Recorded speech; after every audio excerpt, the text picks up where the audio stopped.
اس کا دل چاہتا تھا کہ بس کچھ بھی ہو میں نے اس لڑکی سے شادی کرنی ہے. یہ بار بار اسے کہتا کہ میں تم سے شادی کرنا چاہتا ہوں. وہ انکار کر دیتی کہ نہیں، میرا باپ عیسائی ہے، ہم عیسائی ہیں، ہم آپ سے شادی نہیں کر سکتے. یہ بندہ اتنا مغلوب الحال ہوا کہ ایک دن کہنے لگا کہ اپنے باپ سے کہو جو شرائط منوانی ہے میں ماننے کو تیار ہوں، شادی کر دے. لڑکی نے اپنے باپ سے بات کی تو باپ نے کہا ہاں ٹھیک ہے، شرائط ہماری یہ ہے کہ اگر شادی اس نے میری بیٹی سے کرنی ہے تو وہ آج کے بعد اپنے ماں باپ رشتہ داروں سے جو پاکستان میں ہیں کوئی رابطہ نہیں رکھے گا. اس نے یہ شرط مان لی. دوسری بات کہ وہ آج کے بعد پاکستان واپس کبھی نہیں جائے گا. اس نے یہ بات بھی مان لی. تیسری بات کہ وہ جس آبادی میں رہتا ہے نا مسلمانوں کی، اس جگہ کو چھوڑ دے گا اور ہماری جو عیسائیوں کی آبادی ہے وہاں گھر لے گا ہمارے ساتھ اور یہاں رہے گا. اس نے یہ بات بھی مان لی. اس نے کہا ایک شرط اور بھی ہے، ہم اتوار کے دن اپنے گرجے میں جاتے ہیں عبادت کے لیے، تو یہ اگرچہ مسلمان ہے لیکن ہمارے ساتھ گرجے میں عبادت کے لیے جائے گا. اس نے یہ بات بھی مان لی. اب اس کے باپ کو یقین ہو گیا کہ جب یہ سب کچھ مان رہا ہے تو یہ ہمارے رنگ میں رنگ جائے گا. چنانچہ اس نے ایک شرط اور لگائی کہ شادی کے بعد جو ہم کھائیں گے وہ یہ کھائے گا. یہ نہیں کہے گا کہ یہ نہیں کھا سکتا، یہ نہیں کھا سکتا، یہ نہیں کھا، کوئی پابندی نہیں. ہم جو کھائیں گے وہ یہ کھائے گا. اس نے یہ بھی مان لی.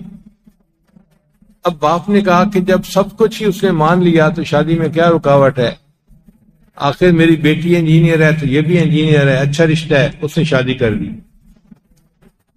لو جی، اس لڑکے کی شادی ہوئی تو وہ تو گم ہی ہو گیا. آبادی کے لوگوں کو پتہ ہی نہیں چلا کہ وہ کہاں گیا. گھر والے پریشان، کوئی کنٹیکٹ نہیں، دوست پریشان، کوئی رابطہ نہیں. لوگ باتیں کرتے پتہ نہیں وہ اس کو آسمان نے اٹھا لیا ہے یا زمین نے نگل لیا ہے. اور امریکہ اتنا بڑا ملک ہے کہ اگر کوئی ایک ریاست سے دوسری ریاست میں جا کے گھر لے لے تو پتہ ہی نہیں چلتا کسی کو کہ کہاں ہے. اس نے گھر لیا اور بیوی کے ساتھ اپنا وقت گزارنے لگا. اللہ کی شان دیکھیں کہ 1 سال اس نے اسی طرح گزارا. پھر 1 سال کے بعد یہ ایک دن مسجد کے اندر آیا فجر کی نماز پڑھنے کے لیے. تو امام صاحب اس کو دیکھ کر بڑے حیران ہوئے. انہوں نے نماز کے بعد اس کو پوچھا کہ بھائی آپ کہاں غائب ہو گئے تھے اور آج کہاں اچانک برآمد ہو گئے؟ اس نے کہا جی میں آپ کو تسلی سے بیٹھ کے بات سناتا ہوں. بات یہ ہے کہ میں اس لڑکی کے ساتھ اتنا انوالو ہو گیا تھا کہ پاگل ہو گیا تھا. میں چاہتا تھا جو قیمت دینی پڑے میں دوں گا اور اس لڑکی سے شادی کروں گا. چنانچہ اس کے باپ نے جو شرطیں کہیں میں نے سب شرطیں مان لی.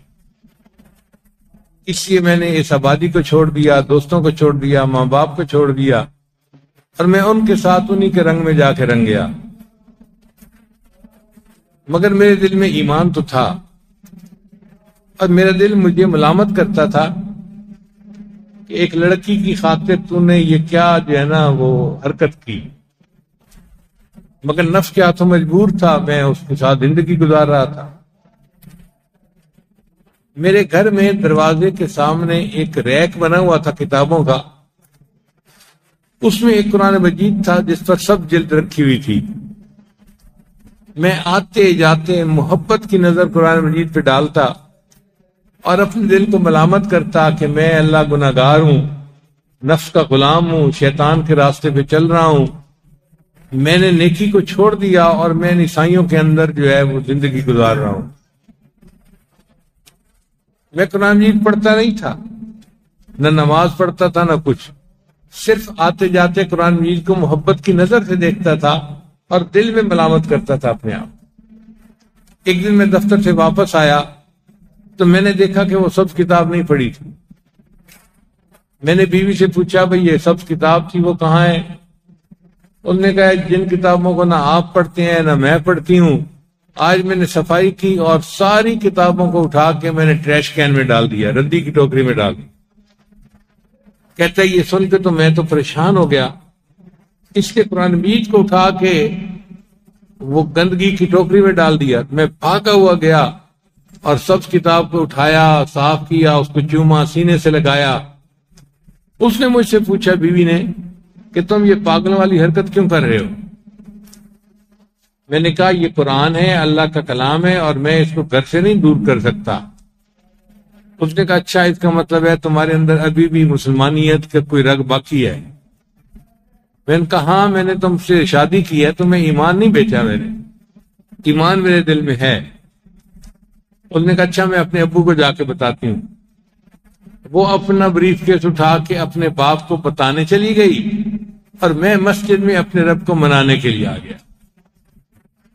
قرآن مجید کی جو اتنی سی محبت تھی اس کے دل میں کہ دیکھ کے خوش ہوتا تھا، اس کی برکت سے اللہ نے اس کے ایمان کی حفاظت فرما لی۔ تو یہ برکت والی کتاب ہے، روحانی بیماریوں کو شفا دیتی ہے، بندے کو ہدایت دیتی ہے، اور بندے کا اللہ سے تعلق جوڑ دیتی ہے۔ اس لیے قرآن مجید قیامت کے دن شفاعت کرے گا۔ حدیث مبارکہ میں آتا ہے الصیام والقرآن یشفعان، کہ روزہ اور قرآن مجید قیامت کے دن بندے کی شفاعت کریں گے۔ قرآن کہے گا یا اللہ یہ میرے ساتھ دوستی کرتا تھا، روز میری تلاوت کرتا تھا، اب یہ جہنم میں نہیں جا سکتا، اگر اس کو جہنم میں بھیجنا ہے تو مجھے اپنی کتاب سے نکال دیجئے۔ نبی علیہ السلام نے فرمایا قرآن ایسا جھگڑالو ہے، اللہ سے بات منوا کے رہے گا اور بندے کو جنت میں پہنچا دے گا۔ ہم دنیا میں دوست بناتے ہیں، کاش کہ ہم قرآن مجید کو اپنا دوست بنائیں، اسی کو پڑھنا، اسی کو یاد کرنا، اسی کو سمجھنا، اٹھتے بیٹھتے اسی سے تعلق ہو۔ قرآن مجید کے ساتھ اگر دل جڑ گیا تو ہماری دنیا بھی سنور گئی، آخرت بھی سنور گئی۔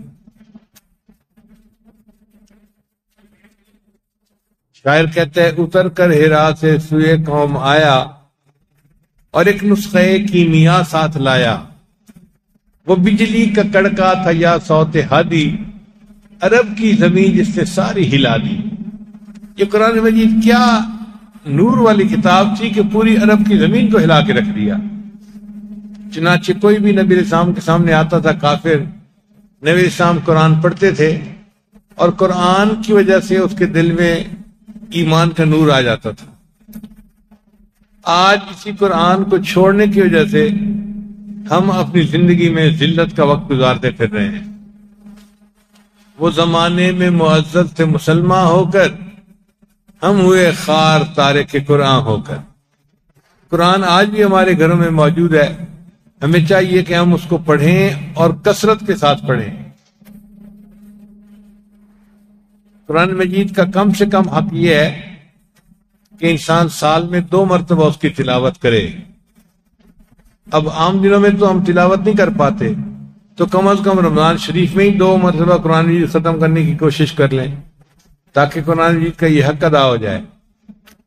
قرآن مجید کو اچھے ریشمی غلاف کے اندر رکھنا، اس کی صفائی ہو، اس پہ گرد نہ پڑے اور اس کو خوشبو لگا کے رکھنا، یہ اس کا ادب ہے۔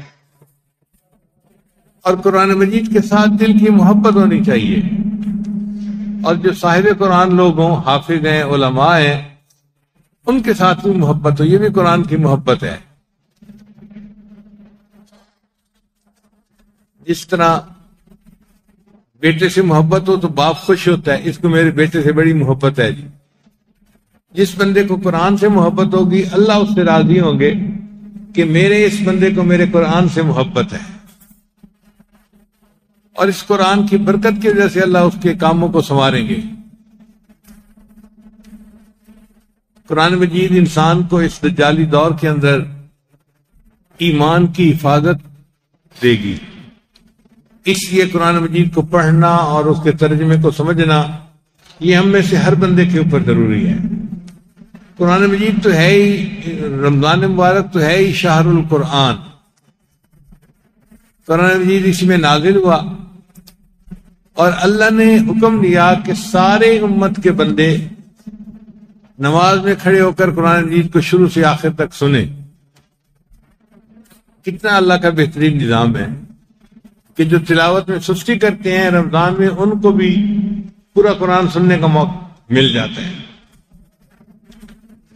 محترم جماعت، ہم تو پورے رمضان میں ایک قرآن مجید تراویح میں ختم کرتے ہیں۔ وسط ایشیا میں ہم نے دیکھا ان لوگوں کو قرآن مجید کے ساتھ اتنی محبت ہے کہ وہ رمضان المبارک میں 3 ختم قرآن مجید کے کرتے ہیں۔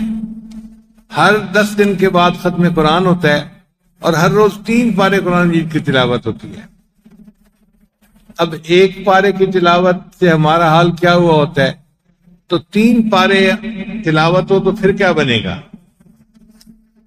اور ہم نے وہاں دیکھا کہ بچہ ہو یا بوڑھا جو مسجد میں داخل ہو گیا وہ 3 پارے کی تلاوت سنے بغیر وہاں سے باہر نہیں نکلتا، ان کے دل میں ایسی قرآن مجید کی محبت ہے۔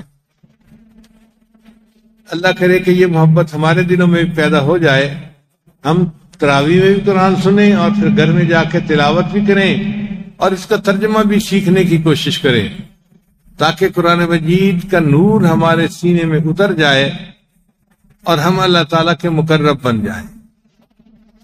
حدیث مبارکہ میں آتا ہے اللہ کے فرشتے پھر رہے ہوتے ہیں، جہاں وہ قرآن مجید کی آواز سنتے ہیں پڑھنے والے کے قریب ہو جاتے ہیں،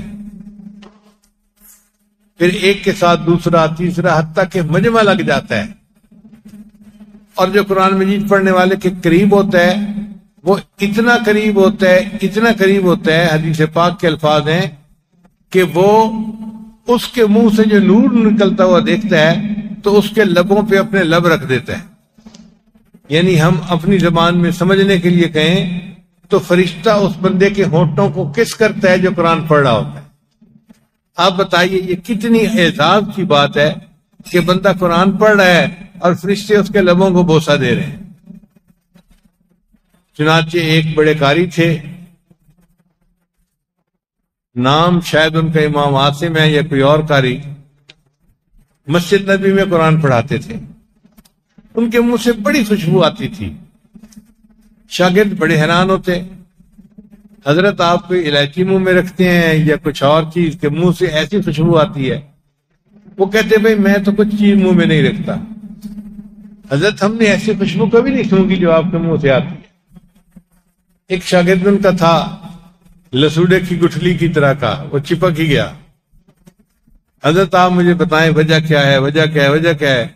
جب اس نے بہت تنگ کیا تو انہوں نے بتایا کہ اچھا میں تمہیں راز بتاتا ہوں کہ ایک رات مجھے خواب میں نبی علیہ السلام کی زیارت نصیب ہوئی، تو نبی علیہ السلام نے فرمایا نام لے کر عاصم، تم میری مسجد میں بچوں کو قرآن پڑھاتے ہو، لاؤ میں تمہارے لبوں کو بوسہ دوں۔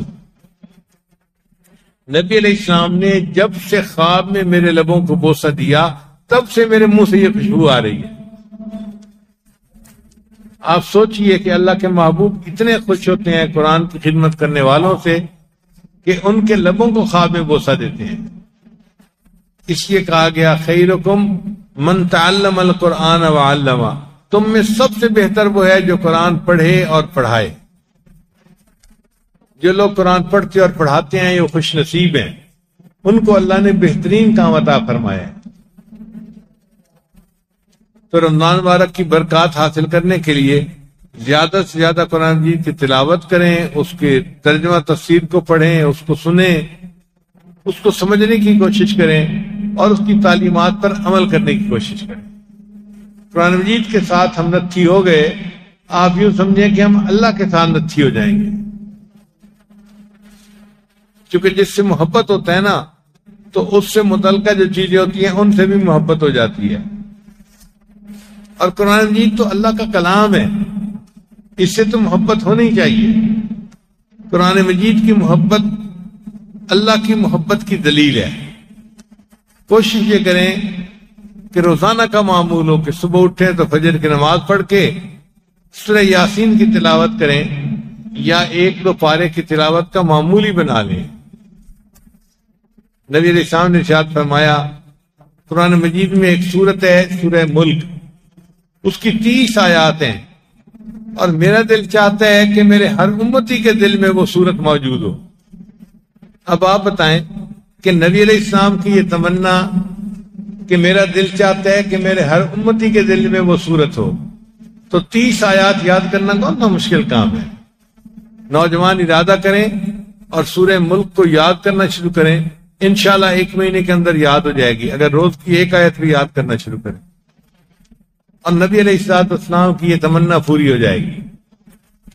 اسی طرح قرآن مجید کی اور بھی صورتیں ہیں کہ جن کو پڑھنے سے کسی میں رزق میں برکت ہوتی ہے۔ نبی السلام نے فرمایا جو سورہ واقعہ پڑھتا ہے اللہ تعالیٰ اس کو فاقے کے عذاب میں نہیں ڈالتے، جو سورہ کہف پڑھتا ہے اللہ تعالیٰ اس کو دجال کے فتنے سے بچا لیں گے۔ اور الحمد شریف جو ہے اس کا تو نام ہی سورہ فاتحہ ہے، اور ایک نام اس کا سورہ شفا ہے۔ اپنے بچوں کو سورہ فاتحہ پڑھ کے دم کیا کریں، بیماری کی حالت میں بچوں کو اللہ شفا عطا فرمائیں گے۔ قرآن مجید کے ساتھ اپنے تعلق کو اور بڑھائیں، حتیٰ کہ قرآن مجید ہمارے دل کی بہار بن جائے۔ دعا ہے کہ اللہ تعالیٰ رمضان مبارک کی برکت سے ہمیں قرآن مجید کی محبت عطا فرمائے، اور قیامت کے دن ہمیں قرآن مجید کے محبت کرنے والوں میں شمار فرمائے۔ حدیث پاک میں آتا ہے کہ جو حافظ قرآن ہوگا اللہ اس کو بلائیں گے اور کہیں گے کہ ایک ایک آیت پڑھتا جا اور جنت کا ایک ایک درجہ چڑھتا جا، ایک ایک آیت پڑھتا جا اور جنت کا ایک ایک درجہ چڑھتا جا، جہاں قرآن ختم ہوگا تیری منزل وہی ہوگی۔ اب آپ بتائیں کہ قرآن مجید کا یاد کرنا کتنا اہم عمل ہے۔ ہر آیت پر قرآن مجید پڑھنے والے کو ایک درجہ جنت کا اوپر ملتا جائے گا۔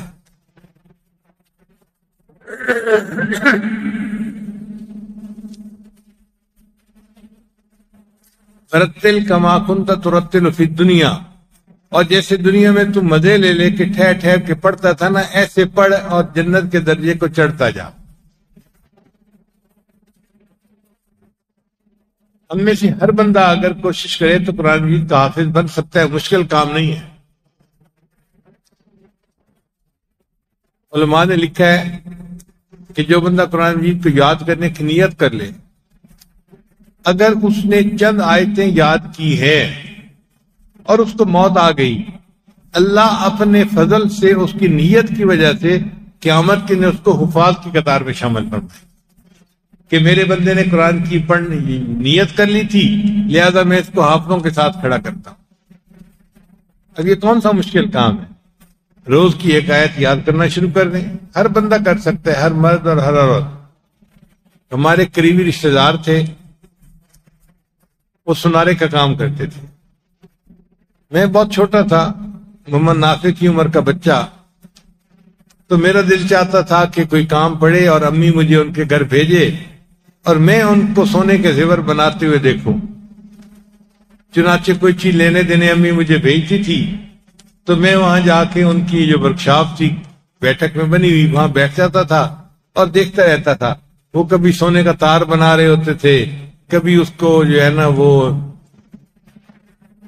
ٹھک ٹھک کرتے رہتے تھے، کچھ نہ کچھ زیور بناتے رہتے تھے، اور میں دیکھتا رہتا تھا۔ میں نے یہ دیکھا کہ وہ 1 آیت کو بار بار پڑھتے تھے۔ تو ایک دفعہ میں نے ان سے پوچھا، آپ 1 آیت کو بار بار پڑھتے ہیں؟ وہ کہنے لگے کہ میں قرآن مجید کا حافظ بننا چاہتا ہوں، شادی شدہ ہوں اور میرے پاس اتنی فرصت نہیں کہ میں مدرسے میں جا کے پڑھوں، تو میں فجر کی نماز کے بعد استاد سے 1 آیت کا سبق لے لیتا ہوں اور پورا دن وہ آیت پڑھتا رہتا ہوں، شام تک وہ یاد ہو جاتی ہے، اگلے دن اگلا سبق۔ 1 آیت روز یاد کرتے کرتے انہوں نے کئی سالوں میں پورا قرآن مجید مکمل یاد کر لیا، اور اس کے بعد اپنی زندگی میں انہوں نے کوئی 20 مرتبہ رمضان شریف میں تراویح پڑھائی۔ اگر 1 آیت کو یاد کرتے کرتے بندہ پورا قرآن یاد کر سکتا ہے تو ہم کیوں نہیں کر سکتے؟ ہم بھی کر سکتے ہیں۔ ہمت کی بات ہے۔ رمضان مبارک کے مبارک مہینے میں نیتیں کر لیجئے اور قرآن مجید کی تلاوت شروع کر دیجیے اور اس کو پڑھنا شروع کر دیجیے۔ جتنا پڑھتے جائیں گے اتنا برکتیں ملتی جائیں گی، ایمان محفوظ ہو جائے گا، اور آئندہ نسلوں کے اندر اللہ تعالیٰ ایمان کو جاری و ساری فرما دیں گے۔ اللہ تعالیٰ اس رمضان کو جو ہمارے لیے شہر القرآن ہے ہمارے لیے شہر الغفران بنا دے، کیونکہ جو بندہ رمضان المبارک میں روزہ رکھے گا تقوی و طہارت کے ساتھ، اللہ اس کے پچھلے سارے گناہ معاف کر دیتے ہیں۔ حدیث مبارکہ میں ہے من صام رمضان ایمانا و احتسابا غفر له ما تقدم من ذنبہ، جس نے رمضان کے روزے رکھے ایمان اور احتساب کے ساتھ، اللہ اس کے پچھلے سارے گناہ معاف کر دیتا ہے۔ اور ایک حدیث میں ہے من قام رمضان، جس نے رمضان کی تراویح اہتمام کے ساتھ پڑھی ایمانا و احتسابا غفر له ما تقدم من ذنبہ، اللہ اس کے بھی پچھلے سب گناہوں کو معاف کر دیتا ہے۔ اب بتائیے شوق کے ساتھ تراویح کو پڑھنا، اہتمام کے ساتھ، محبت کے ساتھ، اس سے زندگی کے پچھلے سب گناہ معاف ہو جاتے ہیں۔ یہ کتنا عظیم اجر ہے جو اللہ عطا فرماتے ہیں۔ اللہ تعالیٰ رمضان مبارک کی برکت سے ہم سب کی مغفرت فرمائے، اور اللہ تعالیٰ ہمارے اوپر سے پریشانی اور مصیبتوں کو دور فرمائے۔ وآخر دعوانا ان الحمد للہ رب العالمین۔ جی دوستو، جیسا کہ آپ لوگوں نے سنا، آج کے بیان کا عنوان تھا روزہ، رمضان اور قرآن۔ اس میں پیر صاحب نے ہمیں رمضان اور قرآن کے بارے میں تفصیل کے ساتھ بیان فرمایا۔ امید کرتا ہوں کہ آپ لوگوں کو آج کا یہ بیان پسند آیا ہوگا، اور انشاءاللہ بہت جلد میں آپ لوگوں کی خدمت میں ایک اور نئے بیان کے ساتھ حاضر ہوں گا۔ تب تک کے لیے مجھے اجازت دیجیے گا۔ اللہ حافظ۔